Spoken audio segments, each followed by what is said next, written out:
Bom dia, meus amados irmãos e irmãs. Que a infinita graça do nosso Senhor possa mais uma vez encher o nosso coração com a sua doce presença. Nós somos agraciados pelo Senhor por mais uma vez comparecermos a esta reunião, a reunião da mesa do Senhor. A reunião onde nós podemos refletir em toda a grandeza, em toda a profundidade da obra do Senhor para nos salvar lá na cruz. Então somos gratos ao Senhor, bendizemos o nome dEle, a pessoa dEle, a obra dEle, por tudo aquilo que Ele é. Eu acredito que não há nada que se compare àquilo que Cristo fez por nós lá na cruz. Seu amor derramado, sua vida derramada, sua pessoa derramada, para que nós sejamos eternamente salvos. Um cristão, uma pessoa que não é salva e que vive iludida pelo pecado, por mais que ela busque prazer e felicidade, todo prazer e felicidade é simplesmente futilidades, vazio. O verdadeiro prazer está na certeza da vida eterna, de saber que além daquele túmulo há uma vida eterna para viver diante de Deus. Então nós temos o privilégio dessa salvação. Nós que estávamos mortos em nossos delitos e pecados, fomos agraciados com o maior dom de Deus, a vida eterna em seu Filho. Então somos gratos a Deus pela vida eterna em Cristo Jesus. E esta reunião é uma celebração desta vida eterna. Esta reunião é uma celebração do amor de Deus, da morte de Cristo, do seu triunfo no Calvário, do seu triunfo sobre o pecado, do seu triunfo sobre a morte, do seu triunfo sobre Satanás. Esta é uma reunião, a reunião onde o povo de Deus expressa a sua alegria. Meus irmãos e irmãs, abram suas Bíblias em 1 Coríntios capítulo 1 e o versículo 9. Vamos, com a ajuda do Senhor, entender toda a grandeza deste versículo 9 de 1 Coríntios capítulo 1. Extrair suas profundidades, suas revelações. 1 Coríntios capítulo 1 e o versículo 9 diz: Fiel é Deus, pelo qual fosse chamados para a comunhão do seu Filho Jesus, nosso Senhor. Pai, nós oramos, te pedindo que mais uma vez, o Senhor venha falar conosco. O Senhor derrame a tua voz neste lugar. Fala-nos, Senhor. Fala-nos a tua palavra. Abra para nós este texto. Faça-nos ver suas dimensões. Faça-nos ver a sua altura, a sua profundidade, a sua largura, todo o seu comprimento. Ajuda-nos, ó Deus. Nós te rogamos, como a tua igreja, que tanto necessita de ti, ó Supremo Pastor. Então vem nos ajudar. Nós te pedimos mais uma vez, encarecidamente, no nome de Jesus. Amém. Meus irmãos, irmãs, nós vamos tomar esse texto, mas a base do nosso ensino, do estudo hoje, será aqui, no Evangelho de João, capítulo 17.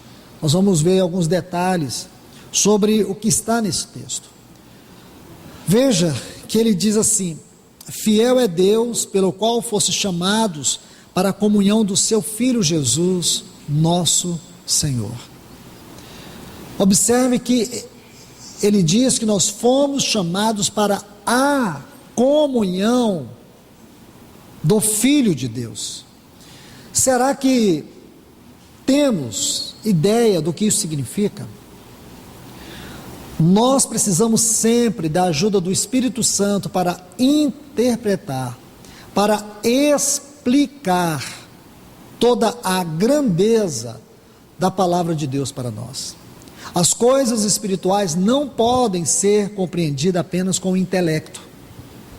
As coisas espirituais, elas não podem ser compreendidas e também nem recebidas somente pela mente humana.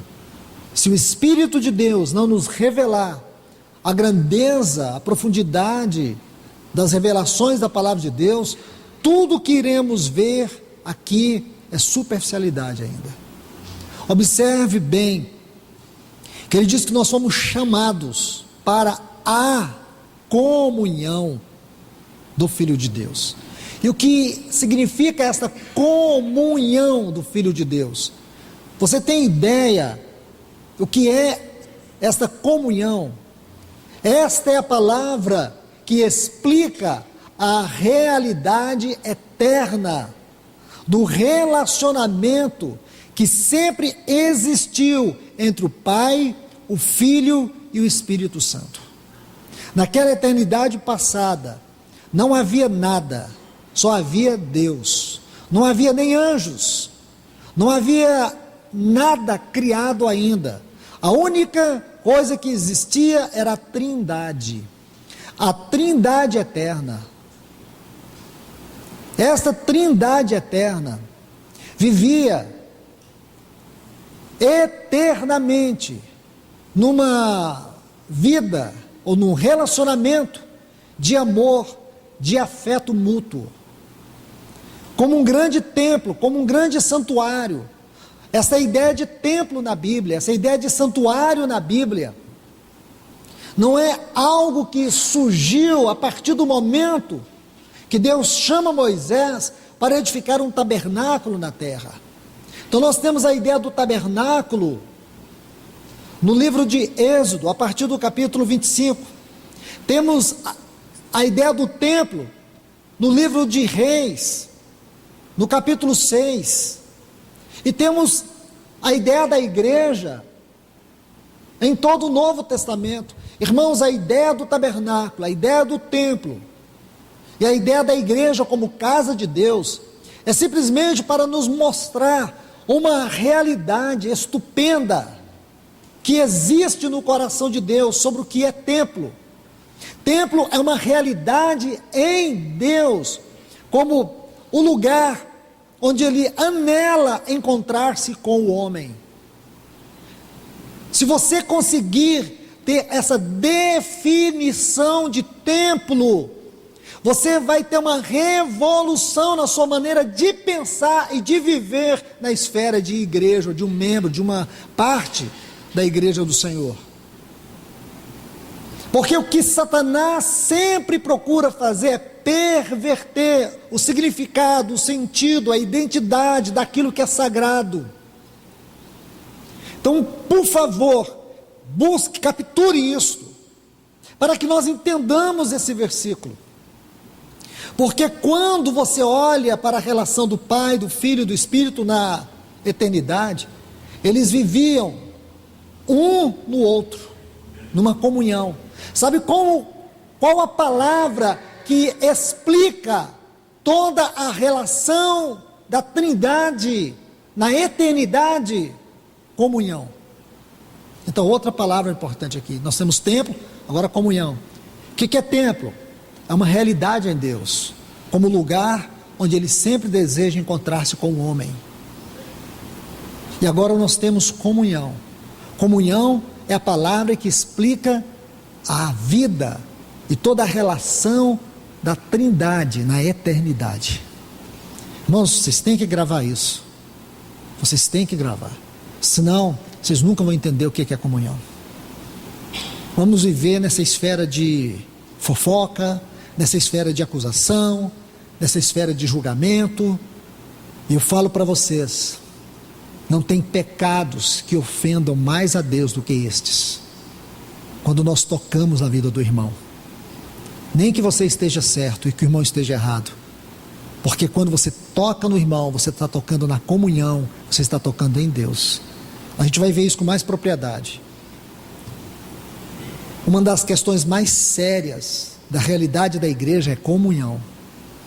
E não há nada que Satanás trabalhe com tanta força, não há nada que Satanás trabalhe com tanta veemência para destruir a comunhão da igreja. A comunhão é o alvo supremo de Satanás, porque se ele destrói a comunhão, não importa se tem louvor, não importa se tem pregador, não importa se tem local de reunião, não importa se tem organização, não importa mais nada. Uma igreja que não conhece comunhão é uma igreja esquelética, espiritualmente falando. Uma igreja que não conhece comunhão é uma igreja espiritualmente pobre. Uma igreja que não conhece comunhão, ela pode rachar a voz clamando pela presença de Deus. Deus não se faz presente onde não tem comunhão. Irmãos, a primeira coisa que nós precisamos buscar para que nós alcancemos uma realidade de igreja é comunhão. Comunhão é a base de toda a obra da Trindade. Veja, no princípio Deus, a palavra Deus ali, quando se refere na criação, é Elohim. E essa palavra no hebraico tem um sufixo, in. Esse sufixo in é plural. Por quê? Porque está falando de três pessoas. Aqueles que dizem assim, façamos. O homem. Porque toda a ideia de comunhão está ali. Comunhão é a base de todo o serviço, de toda a obra da Trindade. Comunhão, irmãos, é a realidade da Trindade e deve ser a realidade da igreja. Quando nós falamos da obra de conformação a Cristo, nós muitas vezes pensamos em santidade. É claro que isso está inserido. Porém, irmãos, a grande e majestosa obra de conformação é que nós sejamos ganhos pela comunhão. E a Bíblia é muito enfática sobre isso. Desde Gênesis, Deus diz assim: não é bom que o homem esteja só. Porque nunca foi do propósito de Deus que a solidão ocupasse um lugar primordial. A comunhão e não a solidão. Você vê? Então vamos compreender isto. Vamos olhar pela palavra de Deus. Porque toda a ideia dessa trindade é comunhão. Essas três pessoas, Deus não é solidão. É a comunhão do Pai, do Filho e do Espírito. E se você quer estudar sobre isso, como eles viviam, você tem que entender três palavras: vida, relacionamento e amor. Vida é que cada membro da Trindade não vive para si, vive para o outro. E nós, por costume, sempre procuramos viver para nós mesmos. Uma das coisas que o Evangelho destrói é a comunicação. Nos tira do eu e nos coloca no nós. Estão vendo? Tira do eu e nos coloca em nós. Por quê? Porque agora nós passamos a viver realidade de comunidade. O Evangelho nos liberta do isolamento para nos inserir na realidade de comunidade. Este é um assunto que a gente vai ver um pouquinho mais para frente, quando estivermos estudando sobre os capítulos 1, 2 e 3 de Apocalipse.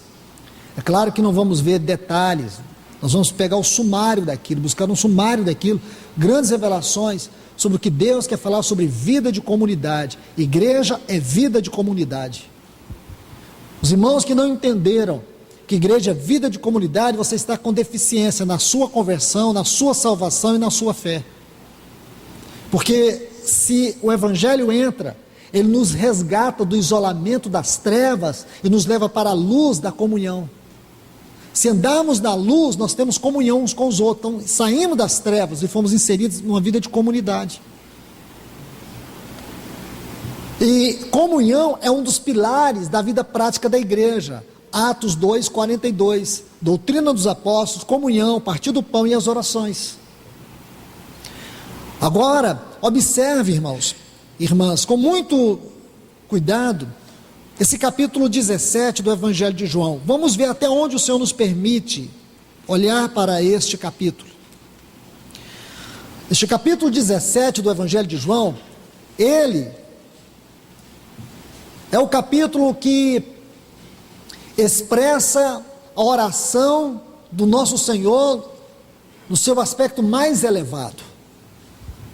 Talvez aqui, me permitam dizer, irmãos, que aqui está a oração mais elevada da Bíblia. Nós não vamos encontrar em nenhum outro lugar uma oração tão elevada como esta. Primeiro, por causa da pessoa que fez. Segundo, pelos assuntos que ele tratou. Eu não estou dizendo que ela é a mais importante, porque todas foram importantes. Porém, esta, de maneira particular, ela ocupa um lugar singular, porque ela toca um ponto extremamente elevado, que nós não vamos encontrar em outro lugar da Bíblia. Esta é a oração do nosso Senhor.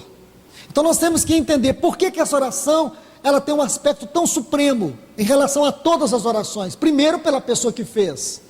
Segundo, no contexto em que ela orou. No contexto onde ele estava orando. Os detalhes que ele coloca nesta oração são importantes para a nossa espiritualidade.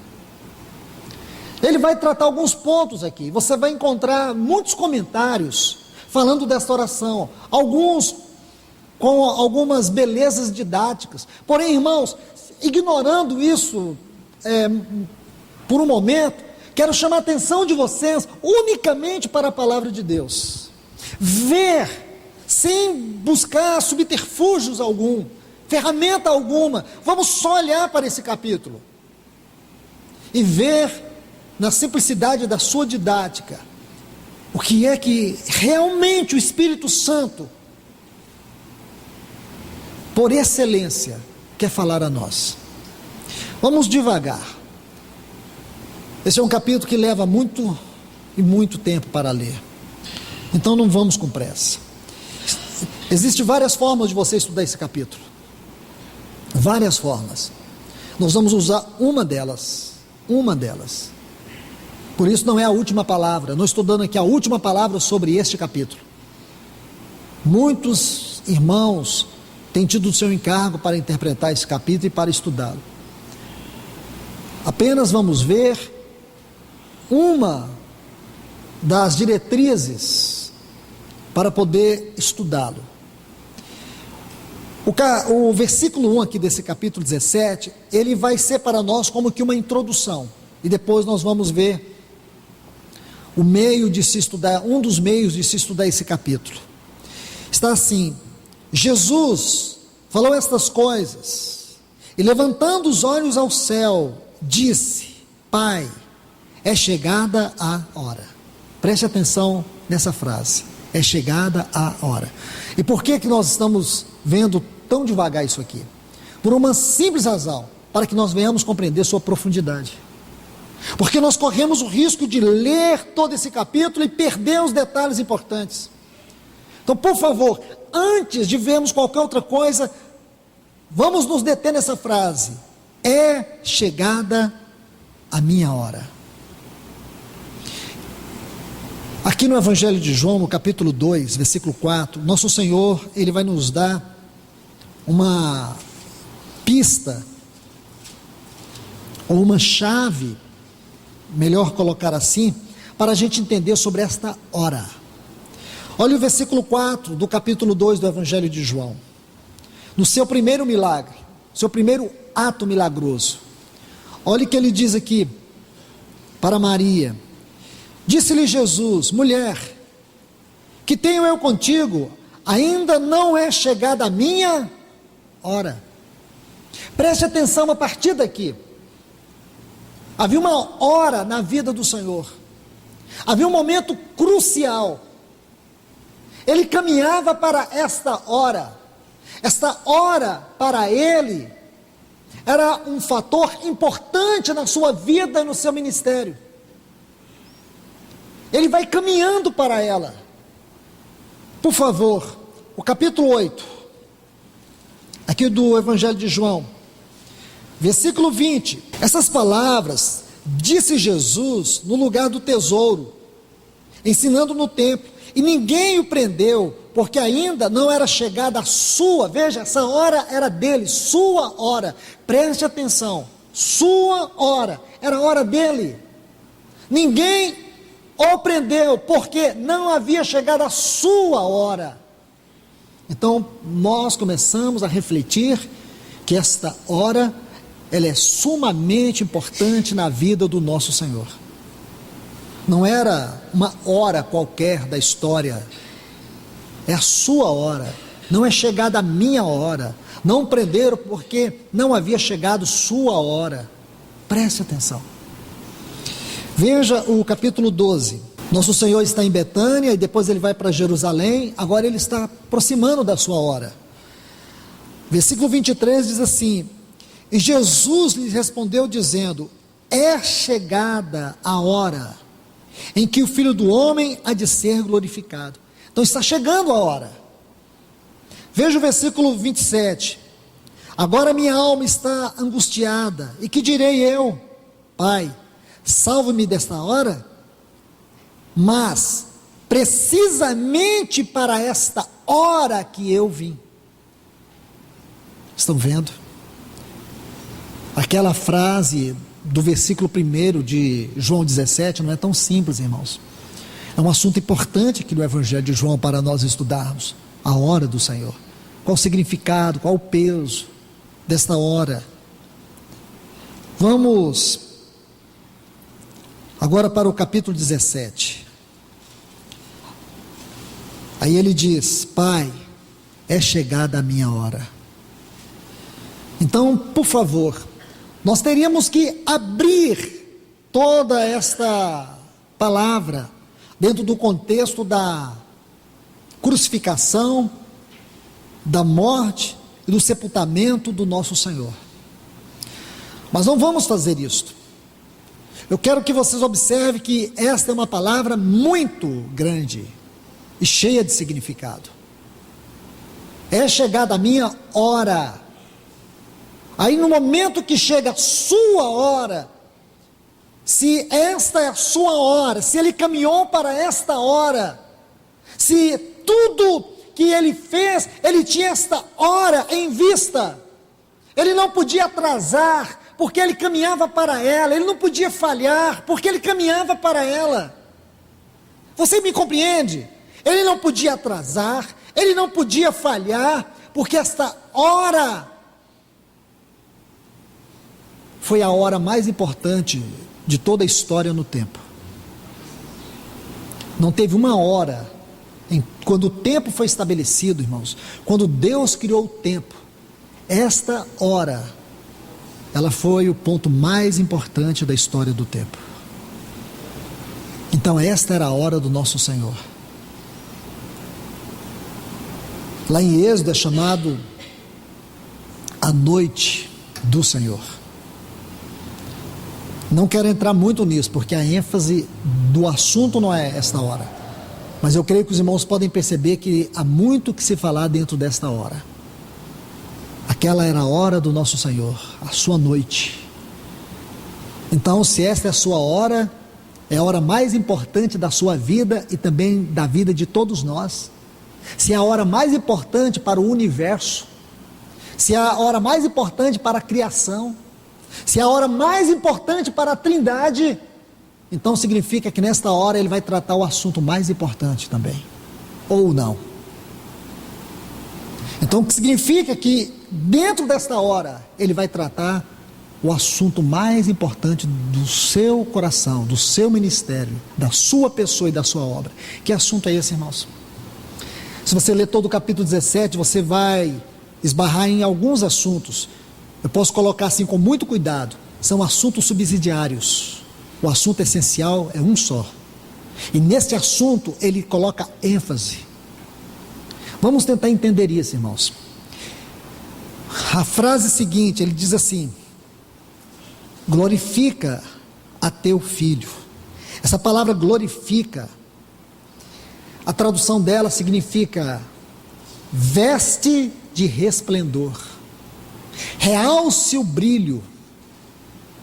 Estão me entendendo? Ele está dizendo: Pai, realça o brilho do teu filho, vista-me de resplendor, para que eu possa te glorificar, para que teu filho glorifique a ti.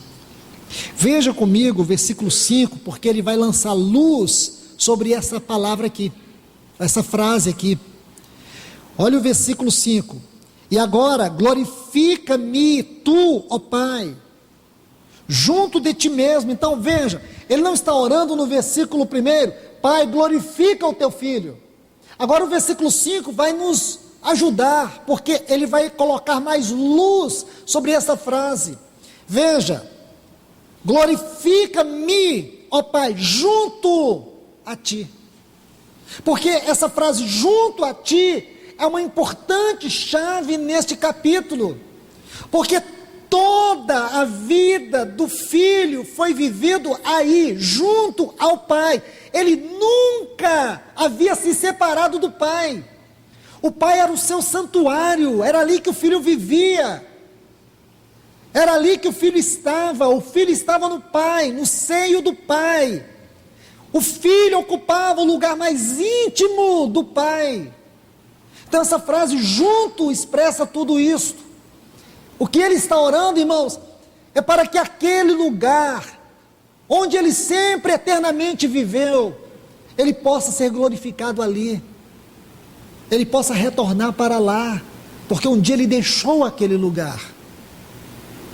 Aí o que diz o versículo 14 do capítulo 1 do Evangelho de João? O verbo, que é o Filho de Deus, a palavra, se fez carne, encarnou e habitou. A palavra ali é tabernaculou, porque agora o tabernáculo eterno desceu para a terra, e agora esse tabernáculo está aqui. Por isso que a grande frase do ensino de Paulo é em Cristo, porque nós somos chamados para a comunhão do Filho de Deus, isto é, entrar, viver, desfrutar desta mesma comunhão que ele eternamente viveu e desfrutou no Pai. Agora você tem que entender isso aqui. Observe esse versículo 5. Agora glorifica-me tu, ó Pai, junto de ti. Versículo 11, por favor. E eu já não estou mais no mundo, mas eles estão no mundo, eu vou para junto de ti. Olha o versículo 13, mas agora vou para junto de ti. Veja isso, vou para junto de ti.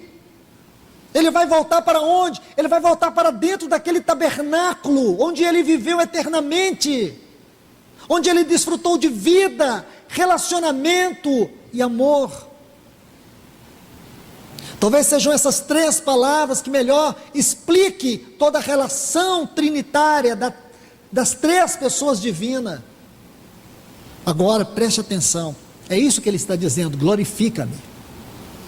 Ele quer ser glorificado, irmãos, porque ali na cruz ninguém viu glória. Mas sabe o que ele está orando? Ele está orando para algo que vai muito além da cruz. E como nós vamos agora entender isso? Como que nós vamos entender isso? Irmãos, perdoem-me, mas eu estou tentando ser o mais simples possível para vocês entenderem esse capítulo. Então agora ele está orando para esse retorno, porque ele vai para junto do Pai, ele vai retornar para aquele glorioso ambiente de comunhão, onde o Pai era o seu pão, onde o Pai era a sua água viva. Tudo que Jesus ensinou, tudo que Jesus pregou, irmãos, não eram simplesmente mensagens, eram testemunhos. Ele ensinou e pregou de tudo aquilo que ele viveu e desfrutou do Pai. Quando ele disse: eu sou o pão da vida, ele sabia o que era comer deste pão. Quando ele falava da água da vida, ele sabia o que era beber dessa água. Suas mensagens eram verdadeiros testemunhos. Agora preste atenção, irmãos. Como que nós vamos entender esse capítulo aqui? Como? Existe uma linha de interpretação desse capítulo. Se você observar 9 vezes, tem uma frasezinha pequena, para quê? Neste capítulo, 9 vezes, para quê? E cada uma delas introduz uma parte do assunto. É como se fosse um quebra-cabeça constituído de 9 peças. Então você vai ter que achar essas 9 peças e encaixá-las.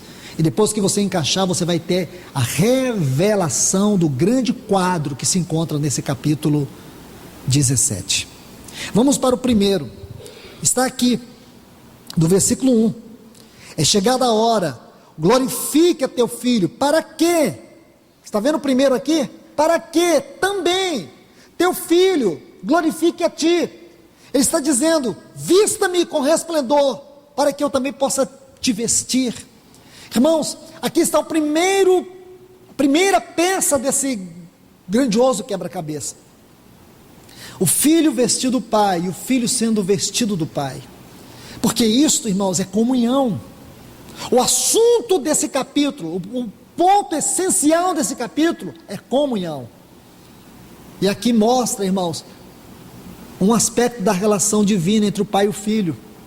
O cuidado que um tem de fazer com que o outro brilhe, de fazer com que o outro seja glorificado. O pai glorifica o filho glorifica o pai. E essa glorificação é como uma vestidura de resplendor. Que lindo é isso, irmãos. Como nós temos que aprender isso na vida de comunhão. O nosso papel é vestir os irmãos de dignidade, de valor, e não de tentar tirar suas vestes, e não de apontar o dedo, e não de maldizer. Essa é a primeira lição que o Senhor Jesus está orando. Este é o primeiro ponto que nós temos que aprender com Ele, porque senão, irmãos, nós estamos numa vida completamente fora do padrão de Deus. Pode ter religião, pode ter Bíblia, pode ter batismo, pode ter isso, pode ter aquilo, pode ter tantas coisas que nós queiramos que tenha, mas sem realidade. Podemos falar da presença dele enquanto ele está ausente. Podemos chorar pela presença dele, dizer que estamos chorando na presença dele, mas ele não está presente, porque ele não anda em contradição com a sua palavra. Deus e a sua palavra são um. Então olha aqui, irmãos, eu quero falar para vocês uma coisa. Cuide-se de não tocar na vida dos irmãos, porque quando você está tocando na vida do irmão, você está despindo ele de honra, de valor. É seu irmão, é sua irmã, ela é fraca, ele é fraco, mas ele foi comprado pelo alto preço. Não tem valor para você, mas tem valor para Deus. Vamos andar rapidamente. Vamos para o segundo. Veja aqui o versículo 11. Eu já não estou no mundo, mas eles estão no mundo. Eu vou para junto de ti, Pai Santo. Guarda em teu nome aqueles que me destes, para que sejam um, assim como nós. Irmãos, eu oro ao Senhor para que Ele abra os seus olhos. Eu oro ao Senhor para que Ele nos dê espírito de sabedoria e de revelação para nós contemplarmos este versículo, este para quê deste versículo 11. Como é possível, irmãos, nós passamos toda a vida cristã lendo este versículo e não entendê-lo? Veja o primeiro para quê. Ele ora e diz: Pai, vista-me do resplendor, realce o brilho do meu testemunho, para que eu realce o brilho do teu testemunho. Aí agora ele ora e diz assim: guarda em teu nome aqueles que me destes. Para quê? Qual o propósito de guardar? Veja, duas coisas: guardar e depois me destes. Veja isso. Ele ora e diz: Pai, guarda em teu nome. Guardar em teu nome. O que significa, irmãos, nós não podemos estar debaixo de nenhum outro nome que não seja o nome de Deus, porque é dele que nós somos propriedade. Ele colocou o seu selo em nós. Ele colocou o seu selo, Ele colocou sua marca, Ele colocou sua identidade, Ele colocou seu caráter, Ele colocou sua vida. Nós somos propriedades dEle, nós pertencemos a Ele. Então veja isso. Que me desse. Lá em João 10 ele fala disso com muita propriedade. Ele diz: aquele que os pais lhe dá, o diabo não os arrebata de suas mãos. Aí, depois de fazer essas duas extraordinárias declarações, ele vai mostrar o propósito delas. Qual o propósito de estarmos guardados? Qual o propósito de nós sermos dados a Cristo?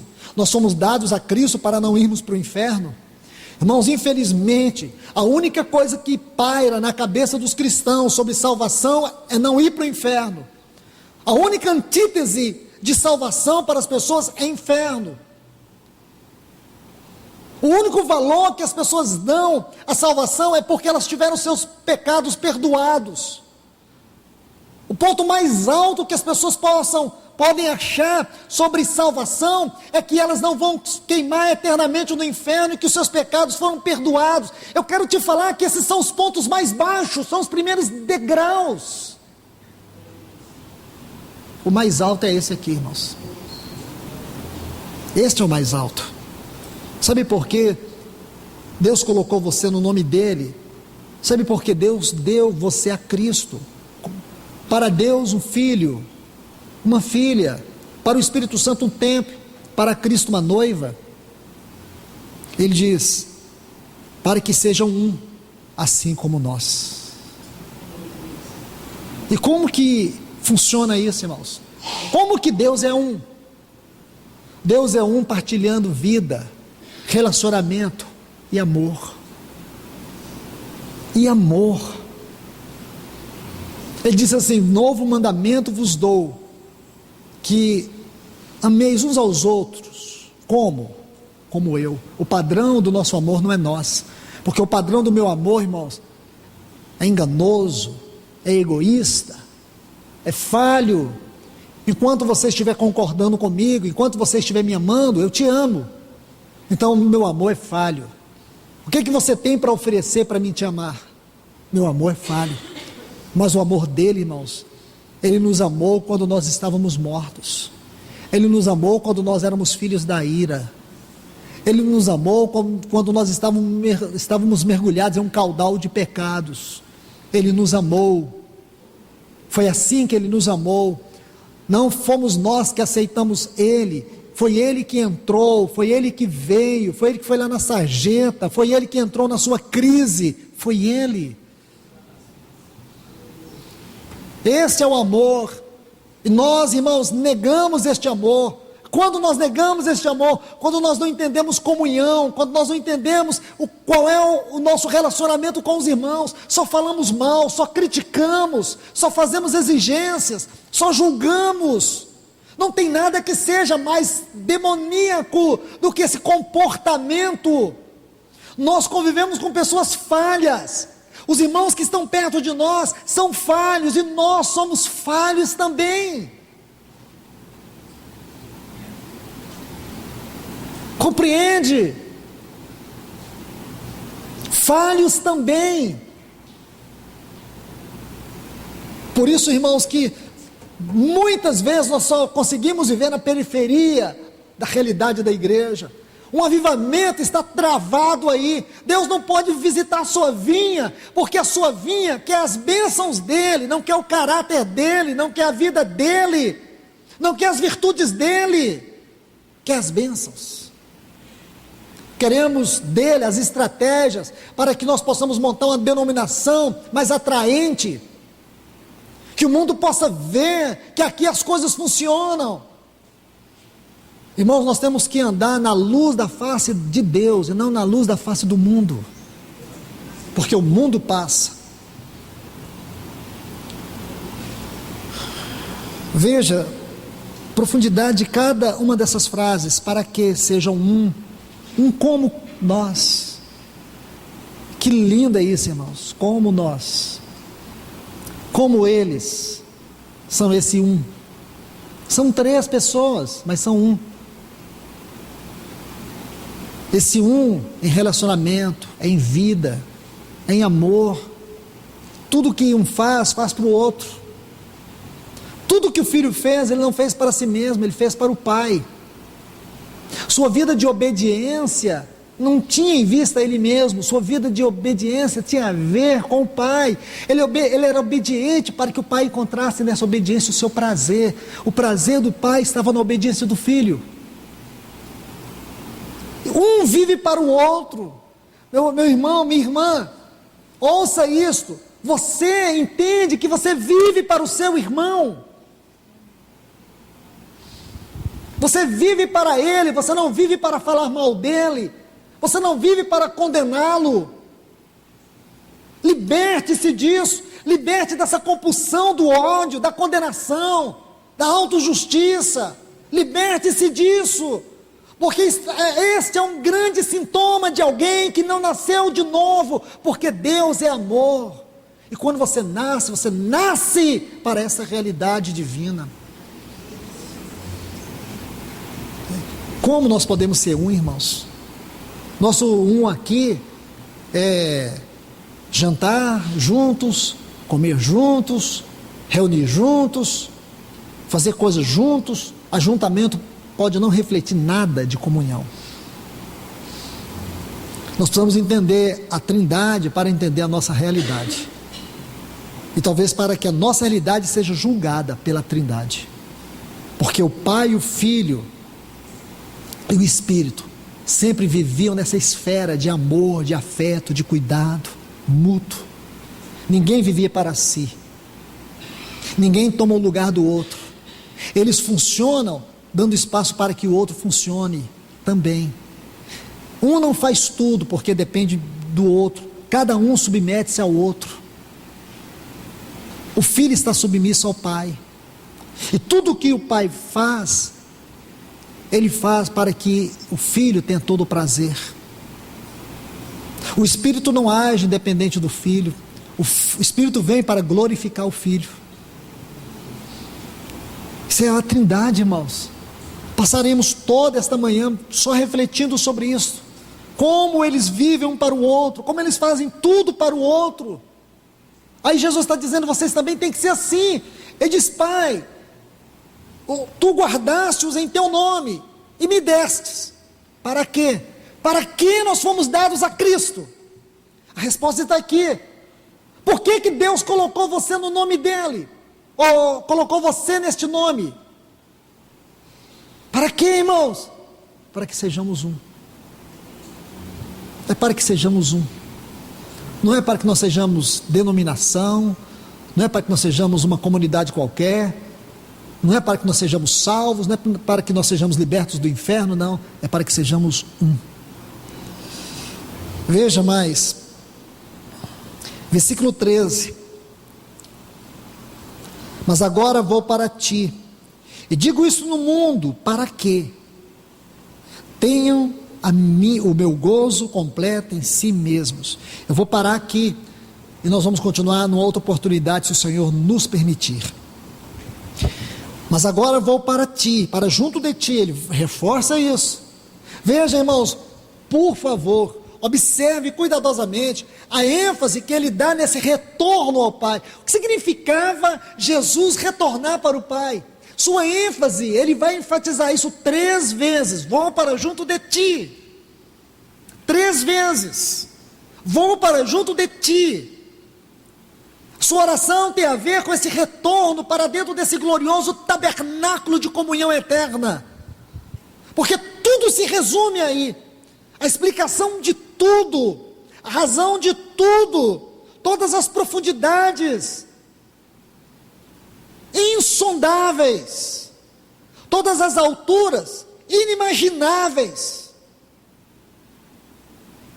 se concentra nessa palavra comunhão, em relação à vida da Trindade. Então não é nada muito simples, irmãos. Ele está falando disso. É para lá que ele vai voltar, para esse santuário eterno que é o Pai. Agora, por favor, ele diz assim: mas agora eu vou para junto de ti. Estou no mundo, para que tenham o meu gozo completo em si mesmos. Irmãos, não é o nosso gozo, é o gozo dele. Quer dizer, ele sempre teve este gozo completo, porque este gozo completo estava no fato dele habitar eternamente o Pai era o seu gozo. Então ele está orando, irmãos, para que nós sejamos um, e que nós desfrutemos do mesmo gozo que ele sempre desfrutou. Ele quer que nós tenhamos a mesma alegria que ele eternamente teve. Você entende, meu irmão, minha irmã? Porque o nosso Senhor, ele viveu e caminhou em perfeita obediência. Ele foi provado mais do que qualquer outro homem. E as provações para ele tiveram um significado muito maior, porque ele sabia quem ele era. Ele sofreu mais do que qualquer outro homem. Ele foi até a cruz, padeceu, morreu por nós, entrou na morte, ressuscitou. E eu pergunto para você, como ele foi habilitado para isto? A resposta que me satisfaz é esta: é que ele viveu nessa esfera de gozo, de alegria. Ele jamais, quando foi tentado em todas as áreas, como diz o livro aos Hebreus, tentado de todas as formas, como nós vemos em Mateus e Lucas capítulo 4, Mateus 4 e Lucas 4, tentado, ele não cedeu ao pecado, porque ele nunca imaginou perder esta alegria e este gozo que ele viveu eternamente, esse gozo que foi a vida eterna dele no Pai. E agora sabe o que ele diz? Ele diz assim: eu vou para junto de ti. Esse vou para junto de ti, aqui, irmãos, cabe dar uma pequena olhada em Hebreus 10, 19, ele abriu um vivo e novo caminho para nós. Eu vou para junto de ti. Então, eu pergunto, ele foi para junto do Pai, para quê? Veja, ele foi para quê? Ele foi para que nós tivéssemos o mesmo gozo que ele tem. Mas aí está a pergunta, irmão, e por que nós não temos? Sabe por que não temos, irmãos? Por causa do versículo 11, do para quê do versículo 11.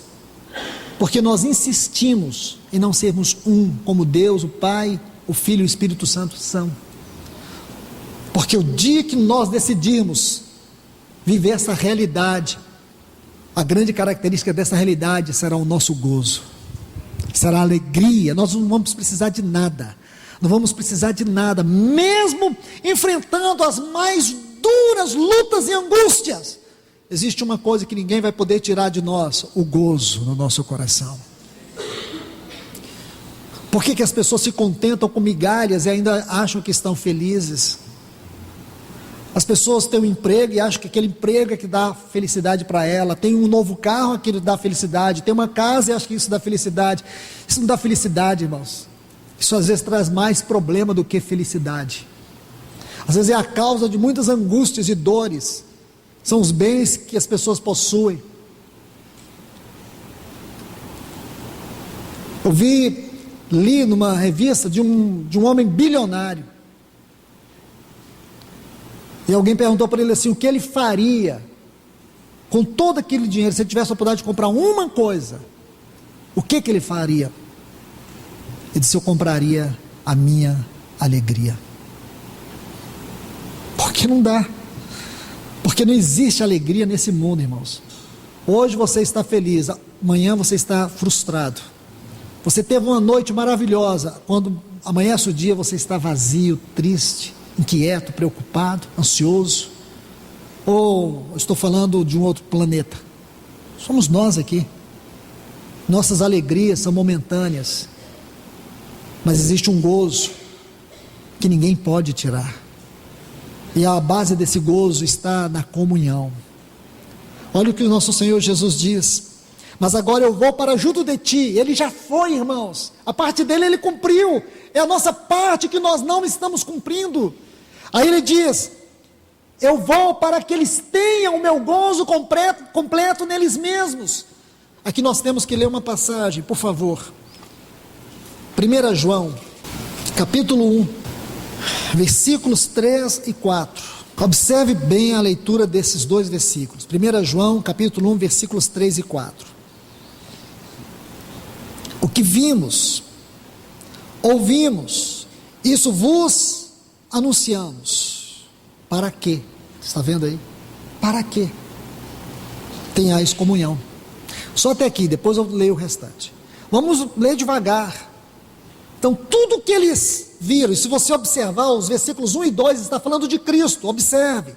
Ora, o que era desde o princípio, aquele que viveu por toda a eternidade, o que vimos com os nossos olhos, na encarnação, no ministério, o que temos contemplado, depois da sua morte, eles passaram a desenvolver um espírito de contemplação, o que temos contemplado, e as nossas mãos tocaram o verbo vivo, porque a vida foi manifestada, e nós a vimos, e a testificamos dela, e vos anunciamos a vida eterna que estava com o Pai, e nos foi manifestada. Então ele vai dizer o que vimos, o que ouvimos, o que pregamos, quer dizer, tudo que os apóstolos ouviram, tudo que eles viram,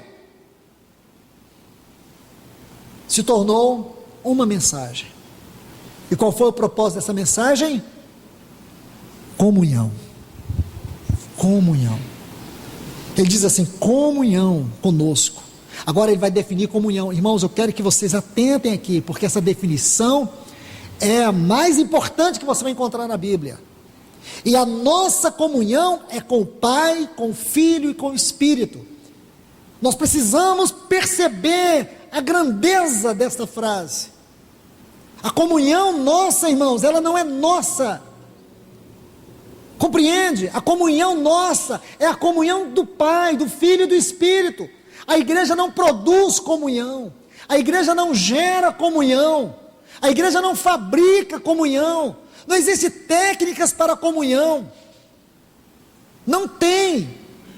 Comunhão é uma virtude, é uma graça divina concedida à igreja. Da mesma forma que Deus concedeu a vida em seu Filho, Ele concedeu a comunhão em seu Filho. Da mesma forma que Deus nos concedeu o perdão em seu Filho, Ele concedeu a comunhão em seu Filho. A comunhão não nasceu na igreja, não nasce na igreja. A comunhão, ela foi eternamente gerada, se é que eu posso dizer isso, na vida do Pai, do Filho e do Espírito. Comunhão é a palavra que define a relação trinitária das três pessoas da Trindade. Não é uma ideia de homem. Então, quando você fere um irmão na comunhão, você está ferindo a Deus. Quando você toca no irmão, você está tocando em Deus. Quando você magoa o irmão, você está magoando Deus. Por isso que ele diz aqui: e a nossa comunhão, quer dizer, a minha comunhão não é com você. A minha comunhão com você é, em primeiro lugar, a minha comunhão com Deus, com o Pai, com o Filho e com o seu Espírito. Nós não temos uma comunhão meramente unilateral. Nós não temos uma comunhão meramente pessoal. Nossa comunhão não é pessoal, nossa comunhão é espiritual. Nossa comunhão não é porque eu me uno a você. A nossa comunhão é porque Deus nos uniu nele. Não é porque nós estamos juntos aqui, é porque nós estamos juntos nele. Entendeu, irmãos? Você faz ideia da dimensão desse assunto na palavra de Deus? O entendimento disso tem que nos libertar para sempre desse cativeiro de acusação, de fofoca, de maledicência, e produzir em nós um amor verdadeiro uns pelos outros, que envolve cuidado, que envolve relacionamento, que envolve mutualidade, prazer de fazer, de servir o irmão, de estar com os irmãos, de sofrer com eles, de chorar com eles. Irmãos, nós vamos ver ali nos capítulos 1 a 3 de Apocalipse sobre comunhão. Vocês vão ver algumas coisas impressionantes, porque a única forma da igreja ter existido é se eles não fossem uma comunidade, se todos se isolassem, porque para reunir tinha um preço de vida, porque o império não permitia a igreja reunir como nós estamos reunidos. Então qual era o melhor conselho para não morrer? O melhor conselho para não morrer era não reunir, era que todo mundo ficasse isolado. Mas sabe o que os cristãos faziam? Eles morreram por causa da comunhão. Sabe por que a igreja foi perseguida e o inimigo tentou destruir a igreja da face da terra? Não foi por causa da sua pregação, foi por causa da sua comunhão. A pregação era resultado dessa comunhão. Os cristãos reuniam, isso não podia, e ali eles eram mortos. Então era muito melhor eles se privarem da comunhão, se isolarem da reunião, para que eles pudessem subsistir. E a igreja subsistiu. Por quê? Porque os irmãos estavam dispostos a morrer, mas nunca perderam a comunhão. E nós hoje, irmãos, nós brigamos, falamos mal do irmão, por isso aqui, ó, pela ponta da agulha, pela cor do botão da camisa, porque eu não gostei do sapato dele. Chame isso de qualquer coisa, mas não chame isso da igreja do Senhor Jesus, porque a igreja do Senhor Jesus é comunhão, irmãos. Esse capítulo 17 aqui é um capítulo que a gente tem que tirar a sandália dos pés e joelhar para poder ler ele, porque as verdades, as proposições, são 9 proposições aqui, que é de esmagar o nosso coração, destruir o nosso individualismo, arrancar as nossas carrancas, as nossas máscaras.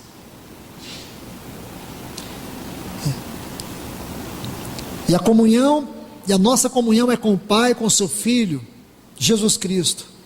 Aí ele diz: essas coisas vos escrevemos para que o vosso gozo seja completo. Guarde isso. Olha, irmãos, por favor, vamos ler os 2 textos juntos. Observe o que ele diz aqui, em João 17: mas vou para junto de ti, e digo isso no mundo, para quê? Eu vou para junto de ti, e digo isso, sabe por quê? Porque eu desejo que eles tenham o meu gozo completo. Então agora João vai explicar o que é o gozo completo. O gozo completo é a comunhão, irmãos. A comunhão é o gozo completo.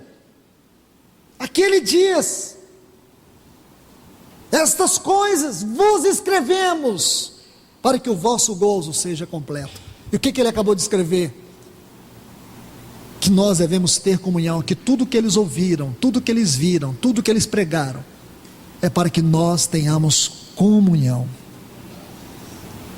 Irmãos, a primeira obra que a salvação produz pela fé na vida de uma pessoa é o anelo de comunhão. O anelo de comunhão, o desejo de estar juntos. Assim que Paulo viu o Senhor, a primeira coisa que Deus proveu para Paulo: um irmão. Um irmão. Paulo não podia ir sozinho, ele precisava de um irmão. Ele ficou durante 3 anos sozinho no deserto da Arábia. Depois ele voltou para onde? Para a comunhão da igreja. Paulo experimentou isso profundamente. Mesmo vivendo entre os falsos irmãos, ele soube o valor da comunhão. Que o Senhor nos ajude. Que o Senhor nos ajude, meus irmãos. Que o Senhor nos ajude. Que o Senhor nos corrija. Muitas vezes a gente ouve irmãos dizer assim: por que na igreja de hoje não tem tantos milagres como tem na igreja primitiva? Alguém aqui já ouviu isso? Todo mundo. Esse capítulo 17 responde para nós. Nossa maior necessidade não é ver paralíticos andar, cegos ver, surdos ouvirem. Nossa maior necessidade é ver a igreja tendo comunhão. Esse é o maior milagre que existe. Seria uma destruição para a igreja ela cultivar esse tipo de milagres. Deus faz, a todo tempo Deus faz. Mas o que adianta, irmãos, pessoas terem visão e serem espiritualmente cegas, pessoas terem uma boa audição, mas não ouvir a voz do Espírito? O que adianta um paralítico andar e a pessoa nunca andar no caminho da luz? O que adianta?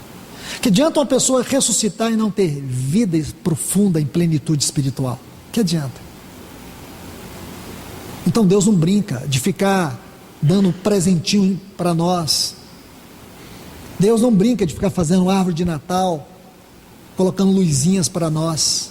Deus sabe o que a igreja precisa. A igreja precisa de fundamentos.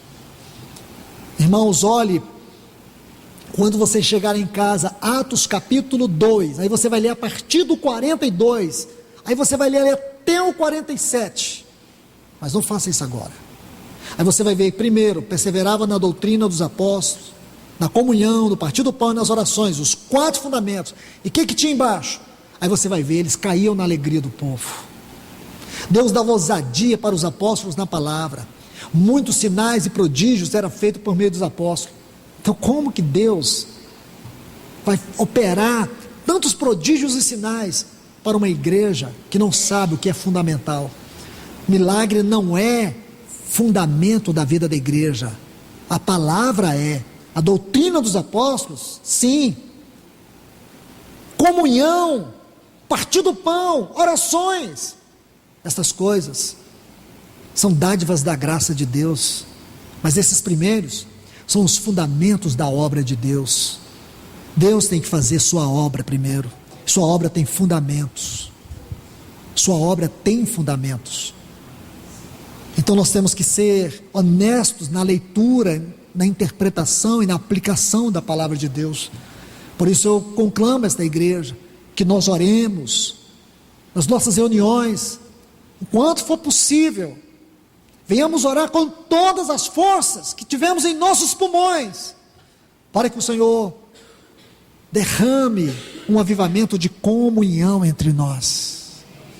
Porque o dia que nós experimentarmos isto, nunca mais perderemos. Nunca mais. Se tem uma coisa que o inimigo não vai tirar de nós, é isto. Então este é o meu encorajamento para esta igreja. Que Deus vos abençoe. Pai, no grande nome do teu Filho Jesus, toda glória seja a ti, Senhor, pela tua palavra ministrada a nós. Revela-te a nós, Senhor. Venha até nós pelo teu Espírito. Abra nossa mente, Senhor, através desta espada viva e eficaz.